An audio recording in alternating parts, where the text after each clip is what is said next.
ঠাকুরের আতুল চরণে প্রণাম জানিয়ে, আরাধ্যা জগৎজননী বড় মায়ের আতুল চরণে প্রণাম জানিয়ে, পরম পূজ্যপাদ বরদার চরণে প্রণাম জানিয়ে, পূজনীয় আচার্যদেবের চরণে প্রণাম জানিয়ে সকলকে আমার রানন্দিত জয়গুরু বলে আলোচনা প্রসঙ্গে অষ্টম খণ্ডে 24শে অগ্রহায়ণ মঙ্গলবার 1353 সাল সেজে ঠাকুর সন্ধ্যায় বড়াল বাংলোর সামনের দিকে বারান্দায় চৌকিতে বসেছেন। বারান্দার উত্তরমুখী, শীতের সন্ধ্যায় কনকনে উত্তরে হাওয়া দিচ্ছে, তাই একটা পর্দা টানিয়ে দেওয়া হয়েছে। বারান্দার পূর্ব দিকে সেজের বড় মার ঘর, দরজাটা খোলা আছে। সেজে ঠাকুর বললেন, বড় বউ, আমার খিদে খিদে লাগছে। শ্রী বড় মা হাসি মুখে বললেন, সে তো খুব ভালো কথা, একটু ছানা দিই, খাও। সেজে ঠাকুর, এখন ছানা খেলে রাত্রে কি আবার খেতে পারবো? শ্রী বড় মা, খুব পারবে, অল্প করে একটু খাও। সেজে ঠাকুর, আমি যখন বলছি তখন একটু দাও। এরপর অল্প একটু ছানা খেলেন। পরক্ষণে সেজে ঠাকুরের সহপাঠী বাংলার বিশিষ্ট শিল্পপতি শ্রী সুরেশচন্দ্র ঘোষ আসলেন তার সঙ্গে সাক্ষাৎ করতে। সেজে ঠাকুর বাল্যবন্ধুকে পেয়ে মহা খুশি। পরম সমাদরের কাছে একখানি চেয়ারে বসালেন। প্রীতিপূরিত ললিত দৃষ্টিতে চেয়ে আছেন বন্ধুর পানে। সুরেশবাবু যেন একান্ত আপনজনকে কাছে পেয়ে পরম তৃপ্ত। উভয়ে চোখে মুখে আনন্দ ও আবেগের দ্যুতি। সুরেশবাবু, শুনলাম তোমার শরীর খারাপ, তাই এখানে বায়ু পরিবর্তনের জন্য এসেছি। কতদিন এসেছো? এখানে এসে কেমন বোধ করছো? সেজে ঠাকুর, এসেছি 3-4 মাস হলো। শরীর যে খুব ভালো হয়েছে তা নয়, তবে এখানকার পরিস্থিতি অনেকটাই ভালো, তাই কিছুটা স্বাচ্ছন্দ্য বোধ করি। পাবনার শেষটা যেন দম আটকানোর মতো লাগতো।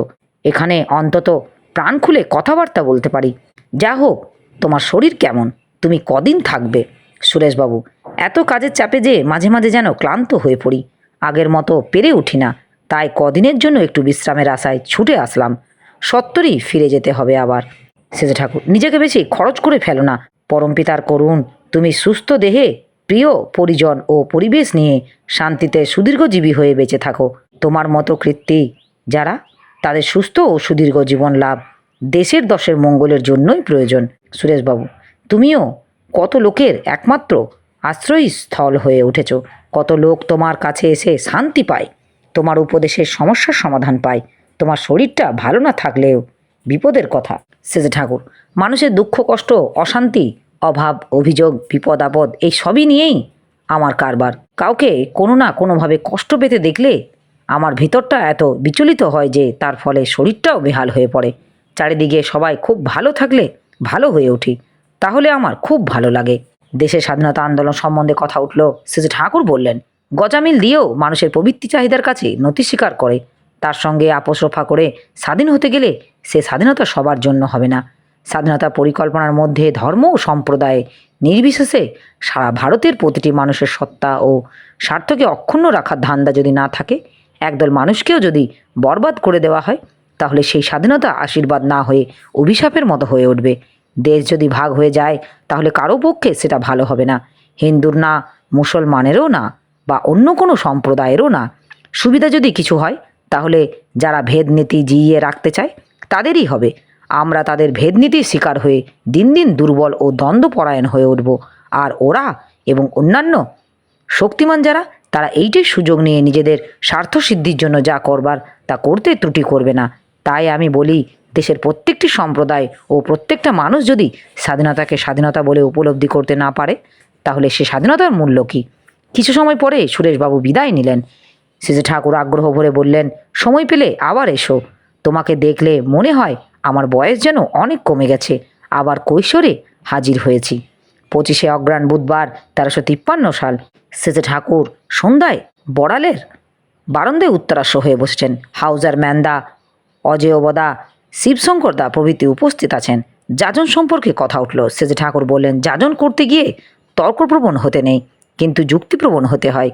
তোমার বোধ অনুযায়ী তুমি যদি জোরের সঙ্গে কোনো কথা বলো, সঙ্গে সঙ্গে তার কারণটাও ধরিয়ে দেবে, যাতে যাজিত যে তার বুঝটা ফুটে ওঠে।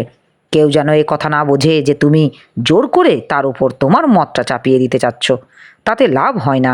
সব জিনিসের কার্যকরণ যত পরিষ্কার করে জলের মতো ধরিয়ে দেওয়া যায়, তত মানুষের অজ্ঞতা কাটে, মানুষ আলো পায়, নিজেরও উপকার হয় ওতে। ওই রকমভাবে যাজন করতে করতে নিজেরও বিশ্বাস গভীরতর হয়। গভীরতর সমাধান, নিয়ন্ত্রণ ও প্রত্যয়সহ ইষ্টানুরাগ বেড়ে ওঠে ওতে। যাজন ইষ্টানুরাগের লক্ষণও বটে, অনুশীলনও বটে। যারই অনুশীলন করা যায় তাই বেড়ে ওঠে অজেয়বদা।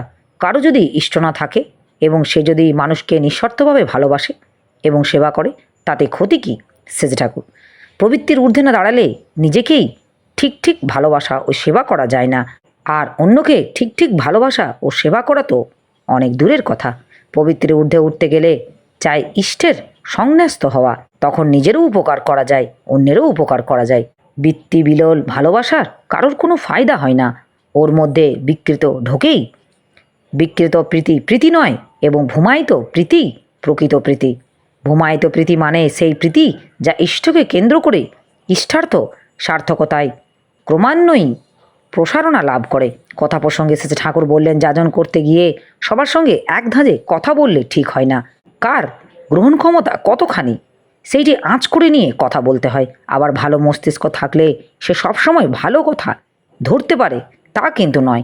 একসঙ্গে ভালো মস্তিষ্ক ও ভালো সহজাত সংস্কার থাকলে তবেই সত্তাপোষণে সূক্ষ্ম বিশ্লেষণগুলি মাথায় নিতে পারে। যার প্রকৃতি ও চাহিদা যেমনতর, সে তেমনতর জিনিসেরই সমর্থন খোঁজে। তার মস্তিষ্ক শক্তি উপযুক্ত হয় ওই প্রণালীতে। তাই সহজাত সংস্কার ও প্রকৃতি বুঝে কথা কওয়া লাগে। হাউজার ম্যান্দা, আপনি সহজাত সংস্কারের উপর খুব গুরুত্ব আরোপ করেন, কিন্তু সহজাত সংস্কার তো কালক্রমে নষ্ট হয়ে যেতে পারে সেজে ঠাকুর। সহজাত সংস্কার সম্পূর্ণ সংগঠন সাধারণত নষ্ট হয় না। ধরো এক সময় হয়তো কপি ছিল না, কোনো রকমে আগাছাকে হয়তো রকমারির ভিতর দিয়ে দীর্ঘকাল চেষ্টার ফলে কপির রূপ দেওয়া হয়েছে। কপির কপিত্ব স্থায়ী হয়ে প্রতিষ্ঠিত হবার পর পোষণের অভাবে কপি খারাপ হতে পারে, কিন্তু আগাছা ফিরে যাওয়ার প্রায় সম্ভব নয়। সাধারণত জন্মগত জৈব সংস্কৃতি অর্থাৎ জাত যে তার জনমছাপ বা জাতি পরিণয়গত ব্যত্যয় ছাড়া বদলায় না। আমার এই আলোচনা প্রসঙ্গে কিছু ভুল ত্রুটি হয়ে থাকলে আপনারা আমায় ক্ষমা করবেন। উপস্থিত দাদা, ভাই, বোন, মায়েদের আমার আনন্দিত জয় গুরু।